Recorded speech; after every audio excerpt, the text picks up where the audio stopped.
Seguimos hablando de este tema de la separación entre Estado e Iglesia, uno de los fundamentos de la democracia moderna, y yo diría también, doctor Ritter, que es la separación de la persona del presidente, de la institución de la presidencia, tal y como lo ha dicho el doctor Pichel. Y hay muy poco que añadir a lo que ha dicho el doctor Pichel. Yo solamente diría dos cosas. Una, que el Papa Francisco, en una de sus muchas intervenciones que estuvo en Brasil el año pasado, abogó por un Estado laico, por la laicidad del Estado.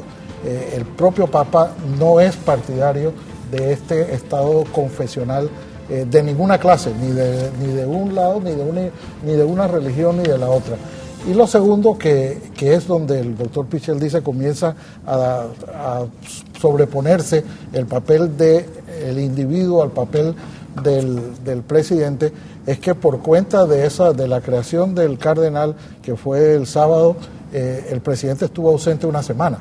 Es decir, se quedó hasta el miércoles de ceniza para asistir a su vez a otra misa, a la primera que daba el cardenal en Roma. De manera que a mí se me hace que esa ausencia prolongada del presidente para solo ir a un acto fundamentalmente religioso es lo que cada vez nos está indicando que nos hemos alejado de la forma incluso como nació la República, y nos hemos alejado de la lucha de toda América Latina en el siglo XIX para separar la Iglesia del Estado, y estamos cada vez más de regreso hacia un Estado confesional, incluso, repito, alejándonos de la propia enseñanza del Papa Francisco, que ha abogado siempre por un Estado laico. Y entre misa y misa lo que hubo fue una reunión con los representantes de ambos países, señor Linares, en el caso de Finmecánica. ¿Qué se puede destacar en este caso? Bueno, yo quiero hacer la aclaración primero de que la firma de la cual yo formo, Tapia Linares Alfaro, está viendo este caso por parte del gobierno, y por lo tanto... También se tiene una firma en Italia, ¿correcto? Hay una firma en Panamá, se está manejando este caso porque bajo la ley panameña hay una firma en Italia, Hogan Lovells, que está viendo el caso, que está dándole seguimiento a los casos en Italia.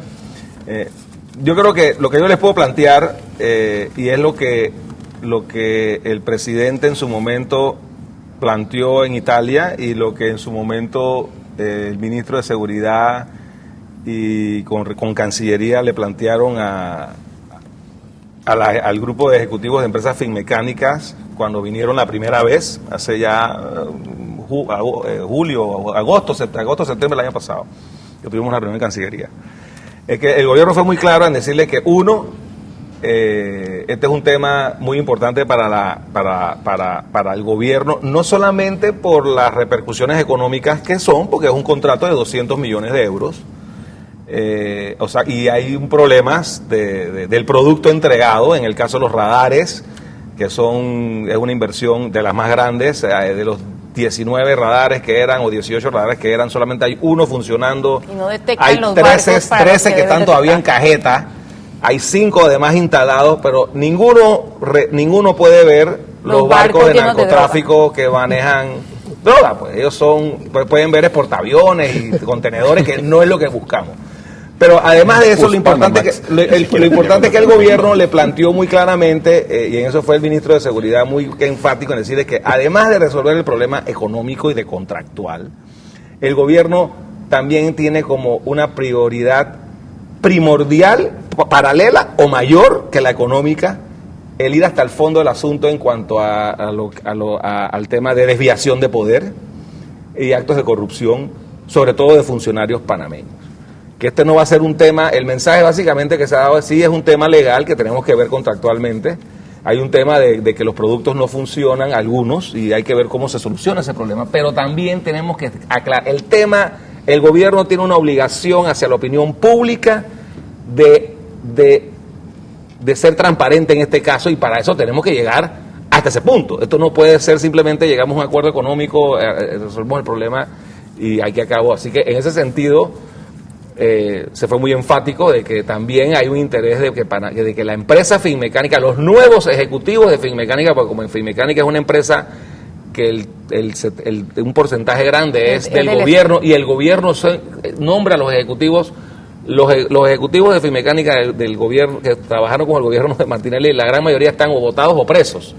Han entrado una nueva camada de ejecutivos y a ellos se les ha dicho que necesitamos esa colaboración, no solamente en resolver el problema comercial, sino también en ir hasta las últimas consecuencias, porque Panamá va a buscar el resarcimiento de los sobrecostos, si es que hubo los sobrecostos o los sobornos, y pareciera que hay esos indicios, y entonces ese es el mensaje que se ha dado.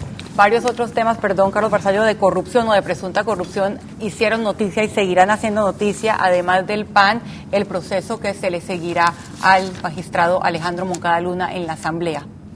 Correcto. Bueno, antes de entrar en ese brevemente, solo para concordar, es importante ese mensaje de que el asunto termine en derecho como debe terminar. Y es importante porque nosotros tenemos muchas quejas de tipo mediático y el pueblo no entiende por qué personas que están alegadamente acusadas de malos manejos en contrataciones públicas vuelven a participar e incluso ganan contrataciones públicas. Y es que nunca se va a romper ese círculo vicioso si no se les inhabilita y si no termina con un proceso ordenado, que nunca pasa. Y entonces si eso no se da, la persona puede volver legítimamente a la línea 2 del metro, a todo, que a todo. los tres consorcios que compiten no están iguales. Otros están con denuncias. Hay uno que sí está bajo en la lista de sancionados del Banco Mundial. Esa es una categoría, es un estatus. El Banco Mundial no contrata con las personas que están en esa lista porque ya se terminó un proceso. Entonces, en Panamá tenemos que imitar lo bueno en el sentido de saber quién está en lista, no en los medios, sino quién ha sido condenado por X. Esos son buenos estándares internacionales, no lo de la OCDE. Esos son buenos estándares internacionales. Copiemos lo bueno. Yo no sé de este caso, no puedo opinar, no tengo conocimiento. En Panamá no se contrata a cualquier corrupto. Bueno, tampoco. El punto fundamental como diría Rubén, es saber estar informado y crear esa lista. Nosotros, como buenos comerciantes, fenicios y empresarios, la parte legal nos parece muy aburrida y muy lenta, y queremos mejor un mal arreglo con buen pleito. Pero hay veces que es necesario el buen pleito porque si no, no está. Usted solamente puede eliminar, inhabilitar a la persona que haya sido inhabilitada formalmente por un proceso. Y no estemos inhabilitando gente que vendió un lápiz mal por 3-6 meses en una contratación menor y los grandes problemas se nos cuelan. Ese es un mensaje. El otro sobre lo del caso del magistrado, allí la suerte está echada. Los que nos estamos sorprendiendo ahora somos nosotros al saber qué es lo que va a pasar al final. Se tiene un proceso, la Asamblea está en funciones judiciales, pero en un proceso político y tiene que pasar de etapas. Hay un calendario riguroso que ya se llegó, hay que tomar decisiones, hay que pasar a una votación políticamente. Que va a ser secreta. Y las reglas lo dicen así. No debiera ser secreta. No debiera serlo, pero ahí estamos entre el deber ser, lege ferenda, lege relata, es lo que quisiéramos y lo que es. Esa es la regla y puede comentarse que es mala o buena, pero esa es. Y el problema que tenemos que ver es que antes de llegar a votar, tenemos que ver qué tan sólido es el caso, las pruebas que hay, los alegatos que se van a presentar para luego llegar a una conclusión medianamente razonada. Estamos allí y va a ser un gran cuestionamiento para el público que ya a través de los medios, ya el caso para él terminó, ya eso está decidido, que haya una decisión diferente o que no se llegue a una. Va a ser una prueba de fuego, pues la primera de decisiones rápidas. Los otros casos van a demorar mucho más tiempo, pero este, que ha seguido el sistema penal acusatorio, que ha sido a un ritmo inusitado en el procedimiento panameño, pronto va a llegar a un desenlace y como los vientos suenan, el desenlace quizás no sea el deseado por la mayoría. Los votos no pueden ser secretos, eso sí es una excusa inventada, nada más lo dejo planteado así que bueno, para que son sepan. Temas que seguiremos ahondando porque de nuevo está en el tapete la confusión o la relación entre justicia y medios de comunicación en momentos en que la opinión pública espera justicia de las instituciones encargadas de administrarla.